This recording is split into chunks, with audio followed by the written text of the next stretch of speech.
I feel like this warrior has been with me half my life. When I had first heard about the story of Bruce Lee and the Western and Kung Fu, I didn't know what was real, what was myth.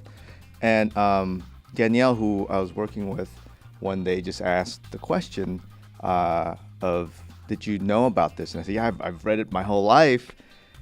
And I felt like I was in a position where, like, let's just go find out. So I called Shannon, and she said, yeah, it's true. And she came over. She brought the 8 pages that Bruce Lee had typed, which became kind of the starting off point for this whole thing.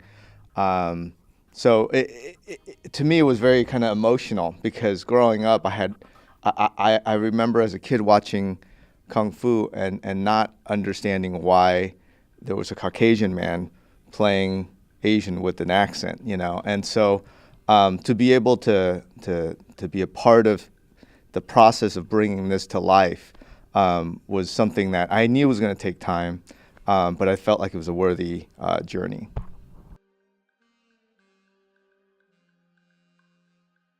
I have to say, when I first read the treatment, it was very obvious that it was way ahead of its time.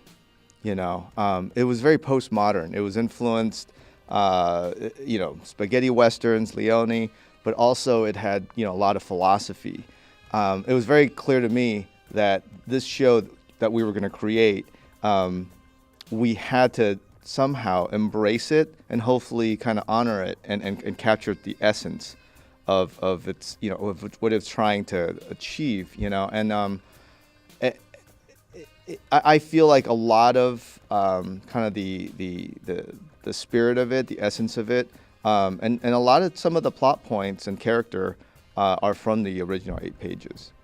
Yeah, I mean, it was very surreal reading the notes. I had been a Bruce Lee fan my whole life since I was a little kid, and I had done martial arts for all of my childhood and a good part of my adult life, and so he had always kind of sort of loomed totemic over my life in a way. And I had just finished 4 seasons of another show, and my only hesitation was, do I want to go in and have to really honor someone else's idea? Is that going to be restrictive to me? Do they have a preconceived notion? Shannon's protecting her father's work. Do they have a preconceived notion of what this has to be? I just wasn't sure if it would be a creatively fulfilling experience or not. But as soon as I read the pages, first of all, the world comes to life very clearly in those pages. I didn't know anything about that time in history. I didn't know what was going on in San Francisco. I didn't know about the Chinese immigrant experience, really. So I became fascinated just by the material. And then the take that Justin and Shannon already had on it, which was a very modern or postmodern take about how to sort of subvert all the tropes of Kung Fu theater and really make this a gritty modern-day show that still honors what Bruce Lee was trying to do. It felt very natural to me and organic to me, and I could tell right away that they were going to be great partners on it. So I don't remember us ever just deciding to go forward. We just kind of did. Like, I don't remember you calling me to say you got the job, or I don't remember any version. We just kept talking about it, and then I was writing an outline, and we went from there.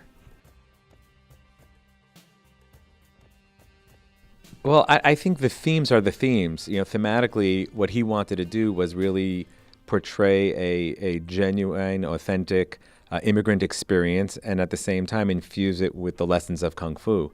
And so I don't think that changed. What's changed is the tone of storytelling, the notion of an anti-hero. But even in that, I think he was, like Justin said, ahead of his time because he wanted a kind of damaged, conflicted person.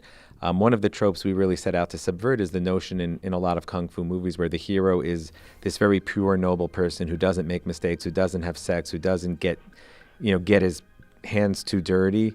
And we wanted to create a very contemporary, complicated, layered character. And, I think that was all in there. It was just a matter of adjusting to sort of, the tone of television in 2019 versus, the late 60s and early 70s. So it's tonally is a shift, but, thematically and character-wise, I don't think we had to do too much that wasn't already there.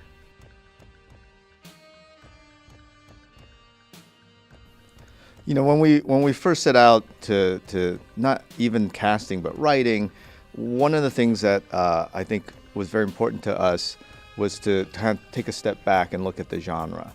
And I think historically, when you look at martial arts genres, it's always been relegated to kind of B, lower budget, potentially exploitation kind of film level. And that's not something that we wanted to do. You know, we wanted to kind of build this the right way. So all the way from, you know, meeting Jonathan, and even in the development, like the script took a while, but it was never kind of taken for granted, you know. And so when we were casting, I think there's sometimes bad habits when it comes to process or expectations, and I think because it's so demanding in that, you know, our characters would have to fight and know martial arts.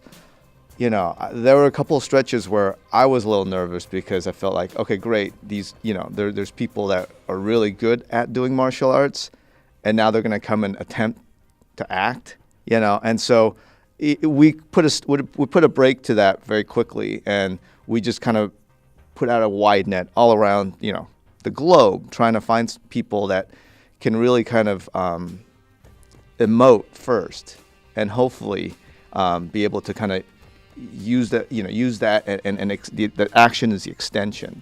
And it was, we looked for a while, and there was no stone left unturned, you know. And I think the traditional means of casting was a bit frustrating, you know. And so I was very proud that we just kept pushing and pushing. And I think as an Asian American, I think being in this business, I'm just proud that, you know, we just kept going. And I think it was important to create an opportunity and then try to go and find the right people to come and just kind of earn it and take it. So we actually have a very experienced fight coordinator, Brett Chan, who not only is very familiar with Bruce Lee, but is very familiar with all the various styles of martial arts. And, you know, we had a number of goals. One was that everyone in Chinatown doesn't know Kung Fu. So right away, you're only going to have a handful of people who have actually studied Kung Fu. Everyone else are street brawlers, fighters, knife fighters, etc.